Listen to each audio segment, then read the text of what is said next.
right now it feels to me and looks to me like we just can't get out of our own way.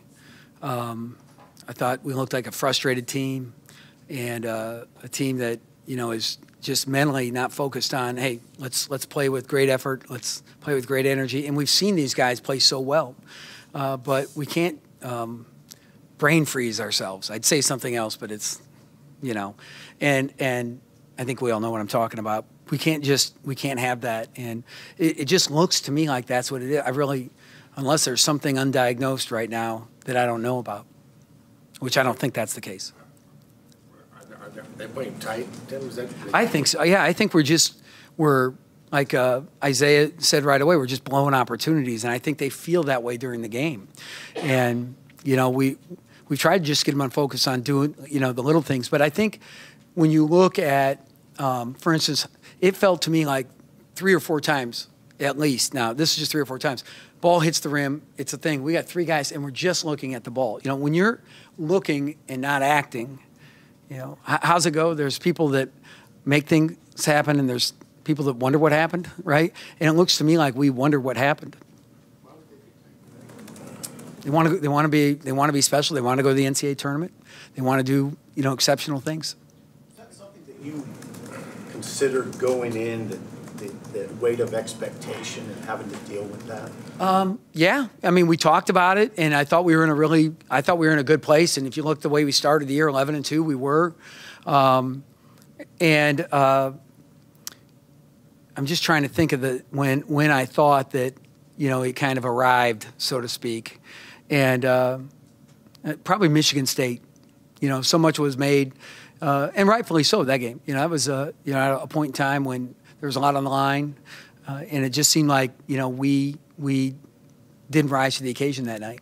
Getting away from the psychology of it, what as a coach can you do from a pure basketball standpoint? Maybe where will you start?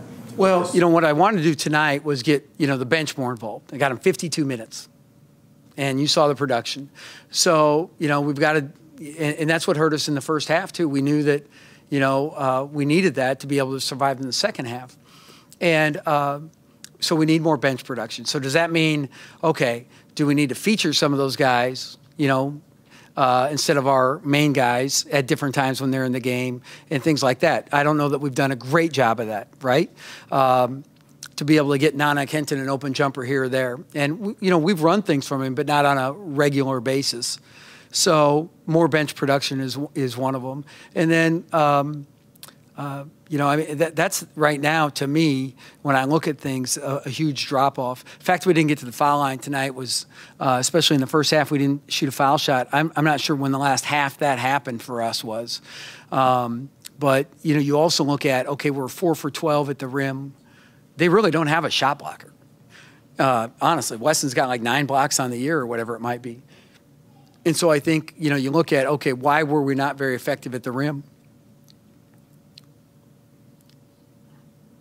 Rebounded by 14. How much is that Ohio State, and how much is that you guys, or is it a mix of both?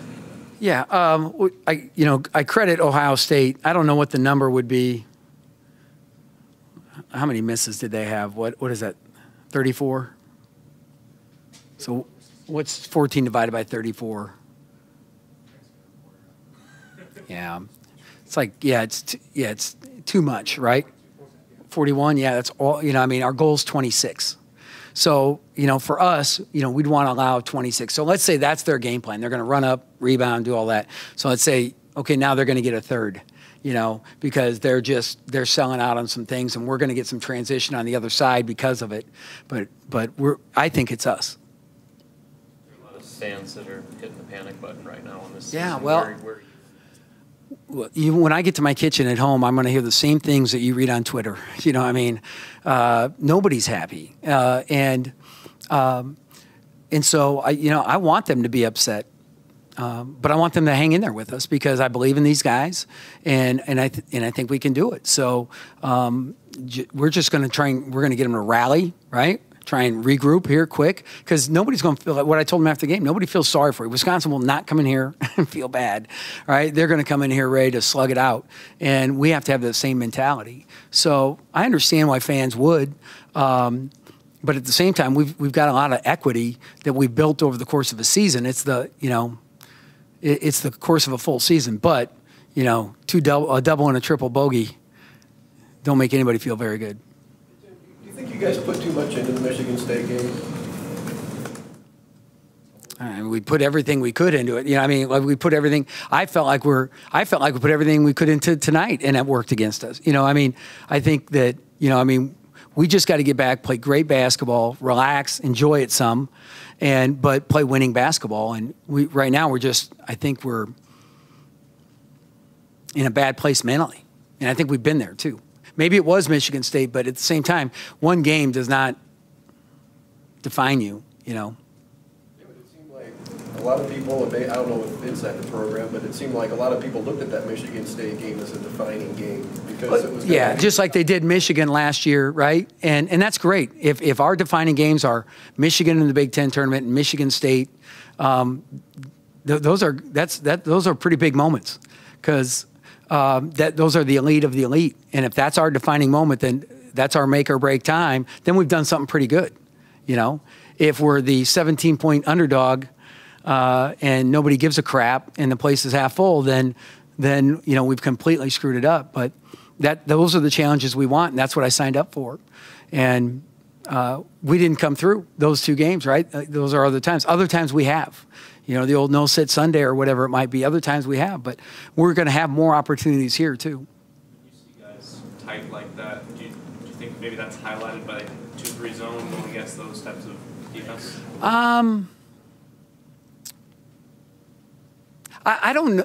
I think it's just when things don't go well, really. When we gave up 4 straight threes, and then I think one of those moments, for instance, we got it back down to 7 with 4.5 to go, and the shot clock's all the way down, and they hit the back of the rim, goes straight up, falls through right at the end of the shot clock. We go down, miss a bonus. It's just those things when they happen, like in couples like that, when you can't get out of your own way. I think everybody just feels like, what's going on? When they hit those 4 threes, did you feel like your guys were not finding guys? Well, it was different. So one guy, like Isaiah, overhelped to Ladie, right? When he didn't need to, lost Wesson. Muhammad, Wesson just nailed Glenn on a down screen, and the way the angle is, if he gets that screen, he's going to get the open look, and he made it. And he's not I don't know what his numbers are, but he's not in the 40s. But so that was I think a very good execution. And then Wesson got one on Tanner. Tanner was kind of playing off him a little bit, naturally so. Those are 3 of them, and I think Muhammad had the other one. So the question was again, were they? Were you okay with the defense at that Well, point? no. But I will credit them stepping up, making the plays. I regret 2 things. One is the subbing out James at the end of the first half where Amir turns it over, turns into 2 points. And I decided earlier the next dead ball I was going to get James just for 30 seconds, 40 seconds. He was breathing hard. And then, of course, it comes on offense, and I should have just kept him in there. That cost us. And then the next one was I'd already burned a timeout in the second half, and we were sitting on the under 12, and it was just right there. And I should have just, on one of those makes, like after a couple of them, I should have just called timeout. Are you seeing more instances of fatigue with your starters or not? I don't think we would have tonight because, they got pretty even minutes in the first half. Like I said, I got 52 bench minutes out of 200 minutes. And so I don't think it's, that's why I think we lost some of the lead in the first half. But we just got to get, figure out ways for those guys to be more productive. You feel like you've tried to press all the buttons to get them out of where they are mentally, and where do you go next? Yeah, as a coach, there's nothing more sickening for a coach to empty your home arena. And, I hear the groans. God, I'm groaning, and it's just sickening. Like, it just makes me physically, sick. And but you feel like, okay, I've considered, we're not playing checkers. We're trying to strategically plan on what's going right. But at the end of the day, I think we have a strong relationship with our guys, and we need to go out there and get them in a good place and get them past some of the things. It's like tonight when we got the lead, there's, 3 out of 4 possessions, one guy has 3 straight turnovers. 2 of them turn into immediate baskets, and we just got to get out of our own way. I've said that how many times? Is there anything different that you can try, with them? Well, that's probably what I'll think about all night tonight, Coach, you talked about it a little bit yesterday, the coaches versus cancer thing. Seamus, I'll stay here all night if they want. Go ahead. The coaches versus cancer thing today. What does that mean to you personally? You talked a little bit about it yesterday. Yeah, the greatest feeling of the day was Avery Harriman's hug. I'll tell you that. Seeing Katie Jewell, who is fighting it, and she's so valuable to our athletic department. She evaluates transcripts and gives us great information on helping guys, making sure that they're going to check all the boxes to get into Lincoln and be eligible. And Brent Bargan, fighting it. Coach Bargan coached Division I, Division II at Shadron. We played against him when I was at Colorado State.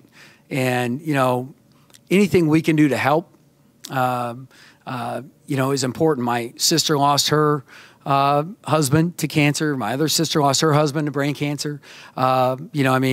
These are things that whatever we can do to help, we will do. And any amount of things that Coaches versus Cancer, like our Infinity Challenge, that I know it's out there. I haven't really been online a lot this week. I need to circulate that. I hope our fans can help us. It's really important. And it's something we can do that's bigger. And the Be the Match that Christian Eichhorst started has already saved lives, and this stinks. This is awful. We hate losing basketball games, but the cause is great and something to be talked about and rallied around. Have you had a team go into a funk like this before? Sure. I've coached for 24 years. What were the circumstances of that? Everyone's individual, we just I need to spend, time with these guys and say, okay, what's going on? And you can't be afraid of success or failure.